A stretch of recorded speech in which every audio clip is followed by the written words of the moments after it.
ನಮಸ್ಕಾರ, ನಾನು Arshita. Welcome back to my channel. ಎಲ್ಲರೂ ಹೇಗಿದ್ದೀರಾ? ಐ ಹೋಪ್ ಎಲ್ಲರೂ ಚೆನ್ನಾಗಿದ್ದೀರಾ ಅಂತ ಭಾವಿಸಿ ಇವತ್ತಿನ ಒಂದು ವಿಡಿಯೋನ ಸ್ಟಾರ್ಟ್ ಮಾಡ್ತಾ ಇದ್ದೀನಿ. ಈ ಒಂದು ವಿಡಿಯೋದಲ್ಲಿ ಗೃಹಲಕ್ಷ್ಮಿ ಯೋಜನೆಗೆ ಸಂಬಂಧಪಟ್ಟ ವಿಷಯದ ಬಗ್ಗೆನೇ ತಿಳಿಸ್ಕೊಡ್ತಾ ಇದ್ದೀನಿ. ಕಳೆದ 2-3 ದಿನದಿಂದ ಲಕ್ಷ್ಮಿ ಹೆಬ್ಬಾಳ್ಕರ್ ಮೇಡಮ್ ಒಂದು ಸ್ಟೇಟ್ಮೆಂಟ್ ಅನ್ನ ಕೊಟ್ಟರು. BPL ರೇಷನ್ ಕಾರ್ಡು ಕ್ಯಾನ್ಸಲ್ ಆದವರಿಗೆ ಇನ್ನು ಮುಂದೆ ಗೃಹಲಕ್ಷ್ಮಿ ಯೋಜನಾ ಹಣ ಸಿಗೋದಿಲ್ಲ ಅಂತ ಹೇಳ್ಬಿಟ್ಟು, ಅಂದರೆ 25ನೇ ಕಂತಿನ ಹಣದಿಂದನೇ ನಿಮ್ಮೆಲ್ಲರಿಗೂ ಕೂಡ ಸಿಗೋದಿಲ್ಲ, ಯಾರ್ದೆಲ್ಲ ರೇಷನ್ ಕಾರ್ಡ್ಗಳು ಕ್ಯಾನ್ಸಲ್ ಆಗುತ್ತೆ ಅಂತ ಹೇಳ್ಬಿಟ್ಟು. ಹಾಗಾದ್ರೆ ಎಲ್ರಿಗೂ ಕೂಡ ಸಿಗಲ್ವಾ? ಕೆಲವೊಂದಿಷ್ಟು ಜನರಿಗೆ ಮಾತ್ರನೇ. ಇವಾಗ BPL ಕಾರ್ಡ್ ಕ್ಯಾನ್ಸಲೇಷನ್ ಆಗೋದಕ್ಕೂ ಕೂಡ ಕೆಲವೊಂದಿಷ್ಟು ಮಾನದಂಡಗಳಿದೆ ಅಲ್ವಾ? ಹಾಗಾದ್ರೆ ಎಲ್ರಿಗೂ ಕೂಡ ಸಿಗಲ್ವಾ?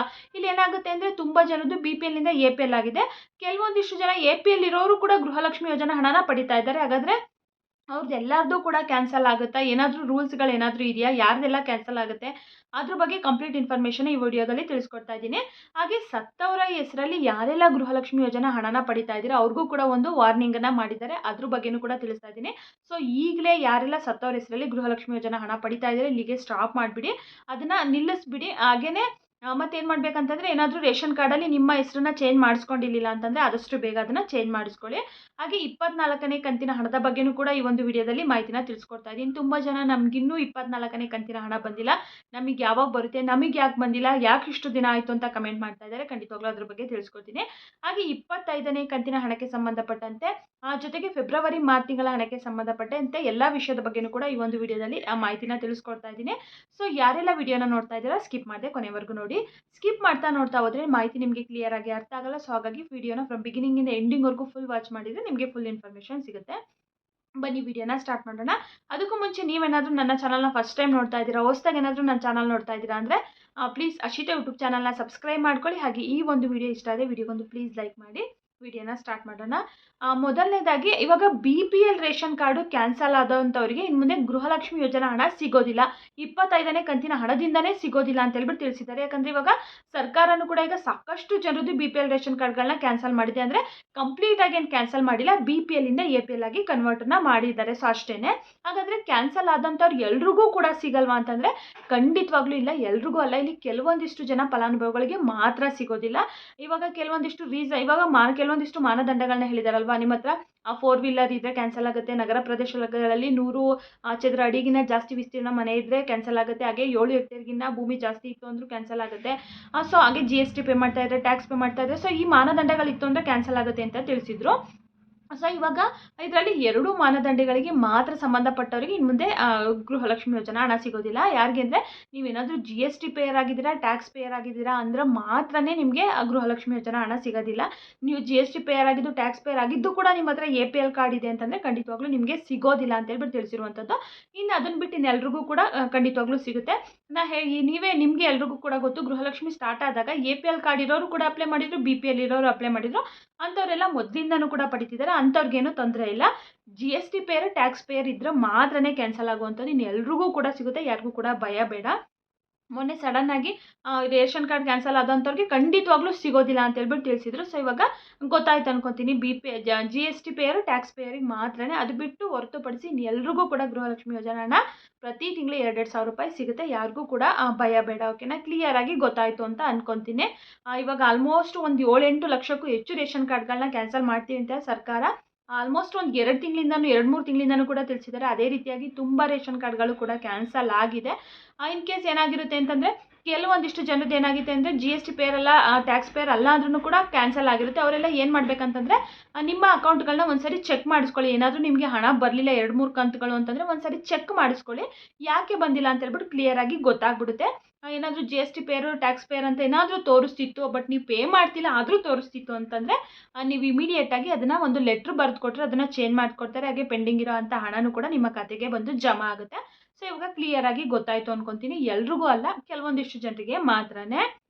ಇನ್ನು ಸತ್ತವರ ಹೆಸರಲ್ಲೂ ಕೂಡ ಗೃಹಲಕ್ಷ್ಮಿ ಯೋಜನಾ ಹಣನ ಪಡಿತಾ ಇದ್ದಾರೆ ಅಂತ ಹೇಳ್ಬಿಟ್ಟು ಸರ್ಕಾರದಿಂದನೇ ಲಕ್ಷ್ಮಿ ಹೆಬ್ಬಾಳ್ಕರ್ ಮೇಡಮೇ ತಿಳಿಸಿರುವಂಥದ್ದು. ಎಷ್ಟೋ ಸಾವಿರ ಕೋಟಿ ಸತ್ತವರ ಅಕೌಂಟಿಗೂ ಕೂಡ ಹಣ ಹೋಗ್ತಾ ಇದೆ. ಈಗಿಂದ ಅಲ್ಲ, ಕಳೆದ 6 ತಿಂಗಳಿಂದ, 1 ವರ್ಷದಿಂದನೂ ಕೂಡ ಸತ್ತವರ ಅಕೌಂಟಿಗೂ ಕೂಡ ಹೋಗ್ತಾ ಇದೆ ಅಂತ ಹೇಳ್ಬಿಟ್ಟು ತಿಳಿಸಿದ್ದಾರೆ.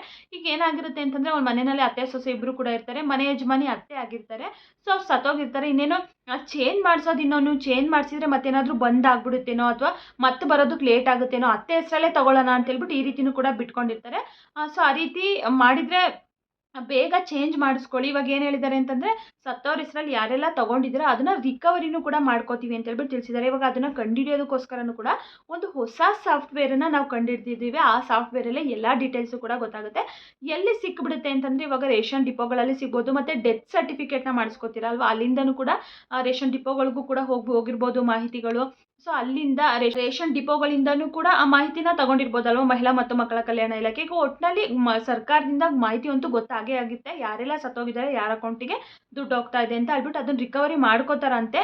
ಅದನ್ನು ಅಧಿಕೃತವಾಗಿ ತಿಳಿಸಿಲ್ಲ, ಬಟ್ ಮಾಹಿತಿ ಬಂದಿದೆ, ಅದನ್ನು ರಿಕವರಿ ಮಾಡ್ಕೊತೀವಿ ಅಂತ ಹೇಳ್ಬಿಟ್ಟು. ಸೊ ಹಂಗಾಗಿ ಯಾರೆಲ್ಲ ಸತ್ತವ್ರ ಹೆಸರಲ್ಲಿ ಸತ್ತವರ ಹೆಸರಲ್ಲಿ ದುಡ್ಡನ್ನ ತಗೋತಾ ಇದ್ದೀರಾ, ಇಮಿಡಿಯೇಟಾಗಿ ಚೇಂಜ್ ಮಾಡಿಸ್ಕೊಳ್ಳಿ. ನಿಮಗೆ ಬರೋದು ಸ್ವಲ್ಪ ಲೇಟ್ ಆಗ್ಬೋದು, ಒಂದು 2 ತಿಂಗಳು ಲೇಟ್ ಆಗ್ಬೋದು ಅನ್ಸುತ್ತೆ ಅಷ್ಟೇ. ಅದು ಬಿಟ್ಟರೆ ಯಾವುದೇ ರೀತಿ ತೊಂದರೆ ಇರಲ್ವ. ಇವಾಗ ನೋಡಿ, ಸತ್ತವ್ರ ಅಕೌಂಟಲ್ಲಿ ಹೋಗಿರುವಂಥವ್ರದ್ದು ಎಲ್ಲರದ್ದು ಕೂಡ ರಿಕವರಿ ಮಾಡ್ಕೊತೀವಿ, ನಾವು ಅದನ್ನು ಕಂಡುಹಿಡಿತೀವಿ, ಸಾಫ್ಟ್ವೇರ್ ರೆಡಿ ಮಾಡ್ತಾ ಇದ್ದೀವಿ. ಸೊ ಈ ರೀತಿ ಎಲ್ಲ ಟೆನ್ಷನ್ಗಳಾಗುತ್ತಾ. ಸೊ ಹಂಗಾಗಿ ಏನು ಮಾಡಿ, ಸತ್ತೋಗಿದ್ದಾರೆ ಅದನ್ನು ಕ್ಯಾನ್ಸಲ್ ಮಾಡಿ ಮನೆ ಯಜಮಾನಿನ ಚೇಂಜ್ ಮಾಡಿಸಿ, ನಮ್ಮನ್ನು ಸೊಸೆನ ಮಾಡಿಸಿ ಅಂತ ಹೇಳ್ಬಿಟ್ಟು ತಿಳಿಸಿ. ಆ ಪ್ರೋಸೆಸ್ ಮಾಡಿಸೋದಕ್ಕೇನು ತುಂಬ ದಿನ ಆಗಲ್ಲ. ಇನ್ ಕೇಸ್ ಅನ್ನ ಹೇಳ್ದಂಗೆ ಕ್ಯಾನ್ಸಲ್ ಆದರೂ ಕೂಡ ಮತ್ತೆ ಅಪ್ಲಿಕೇಶನ್ ಹಾಕಿ ಇಷ್ಟು ದಿನ ಪಡ್ಕೊಂಡಿರ್ತೀರಲ್ವ, ಒಂದು 2 ತಿಂಗಳು ಬರಲ್ಲ ಅಷ್ಟೇ. ಮತ್ತೆ ಹೊಸದಾಗಿ ಅಪ್ಲಿಕೇಶನ್ ಹಾಕಿದರೆ ಖಂಡಿತವಾಗ್ಲೂ ನಿಮಗೆ ಬಂದೇ ಬರುತ್ತೆ. ಸೊ ಇಷ್ಟನ್ನ ಮಾಡ್ಕೊಳ್ಳಿ. ಇವಾಗ ಹಿಂಗೂ ಕೂಡ ರೇಷನ್ ಕಾರ್ಡ್ ತಿದ್ದುಪಡಿಗೆ ಕಾಲಾವಕಾಶನ ಮಾಡಿಕೊಟ್ಟಿದ್ದಾರೆ ಸರ್ಕಾರದಿಂದ. ಸೊ ಹಾಗಾಗಿ ಆದಷ್ಟು ಬೇಗ ಚೇಂಜ್ ಮಾಡಿಸ್ಕೊಂಡ್ರೆ ನಿಮಗೆ ಒಳ್ಳೇದಂತಲೇ ಹೇಳ್ಬೋದು. ಇದ್ರ ಬಗ್ಗೆ ಏನಾದರೂ ಡೌಟ್ಸ್ ಇದ್ದರೆ ಕಮೆಂಟ್ ಮಾಡಿ. ಇವಾಗ ಪ್ರೆಸೆಂಟ್ ತಿದ್ದುಪಡಿಗೆ ಅವಕಾಶ ಇದೆ, ರೇಷನ್ ಕಾರ್ಡ್ ತಿದ್ದುಪಡಿಗೆ ಆದಷ್ಟು ಬೇಗ ಹೋಗಿ ಮಾಡಿಸ್ಕೊಳ್ಳಿ. ಇನ್ನು 24ನೇ ಕಂತಿನ ಹಣನೂ ಕೂಡ ತುಂಬ ಜನ ನಮಗಿನ್ನೂ ಬಂದಿಲ್ಲ, ನಮಗೆ ಯಾಕೆ ಬಂದಿಲ್ಲ, ಎಲ್ರಿಗೂ ಕೂಡ ಬಂದಿದೆ, ನಮಗೆ ಯಾವಾಗ ಬರುತ್ತೆ ಅಂತ ಕೇಳ್ತಾ ಇದ್ದಾರೆ. ಆಲ್ಮೋಸ್ಟ್ ಇವಾಗ ಬರುವಂಥ ಪ್ರೋಸೆಸ್ಸು ತುಂಬ ಸ್ಲೋ ಆಗಿದೆ, ಅಥವಾ ಸ್ಟಾಪ್ ಆಗಿರ್ಬೋದು ಅಂತ ಅನಿಸುತ್ತೆ. ಯಾರಿಗೂ ಕೂಡ ನಮಗೆ ಇವತ್ತು ರಿಸೀವ್ ಆಯಿತು, ನಮಗೆ ನಿನ್ನೆ ಬಂತು ಅಂತ ಯಾರು ಕೂಡ ಕಮೆಂಟ್ ಆಗ್ತಾ ಇಲ್ಲ. ಆಲ್ಮೋಸ್ಟು ಬಹುಶಃ ಒಂದು 85% ಅಷ್ಟು ಫಲಾನುಭವಿಗಳಿಗೆ ಬಂದಿದೆ. 24ನೇ ಕಂತಿನ ಹಣ 80%ಗಿಂತ ಹೆಚ್ಚು ಜನರಿಗೆ ಬಂದಿದೆ. ಇನ್ನು ಲಾಸ್ಟಲ್ಲಿ ಗೊತ್ತಲ್ವಾ, ಈ ಕಳೆದ ಒಂದು 5-6 ಕಂತಿನಂದೂ ಕೂಡ ಇದೇ ರೀತಿಯಾಗಿ ಆಗ್ತಾ ಇದೆ. ಲಾಸ್ಟಲ್ಲಿ ಒಂದು 10-15% ಅಷ್ಟು ಫಲಾನುಭವಿಗಳಿಗೆ ಸ್ಟಾಪ್ ಆಗಿಬಿಡುತ್ತೆ. ಆಮೇಲೆ ಏನಾಗುತ್ತೆ, ಹೊಸ ಕಂತು ಬಿಡುಗಡೆ ಆದಮೇಲೆ ಹಣ ಬರುತ್ತೆ. ಸೊ ಆ ರೀತಿ ಆಗ್ಬೋದು ಅಷ್ಟೇ. ನಿಮಗೆಲ್ಲರಿಗೂ ಕೂಡ 25ನೇ ಕಂತಿನ ಹಣ ಬಿಡುಗಡೆ ಆದಮೇಲೆ ಬರ್ಬೋದು ಅನಿಸುತ್ತೆ. ಸೊ ನೀವು ಅಲ್ಲಿವರೆಗೂ ಕೂಡ ವೆಯ್ಟ್ ಮಾಡಬೇಕಾಗುತ್ತೆ. 25ನೇ ಕಂತಿನ ಹಣ ಬಿಡುಗಡೆ ಆದ ತಕ್ಷಣ ನಿಮಗೂ ಕೂಡ ಬರುತ್ತೆ.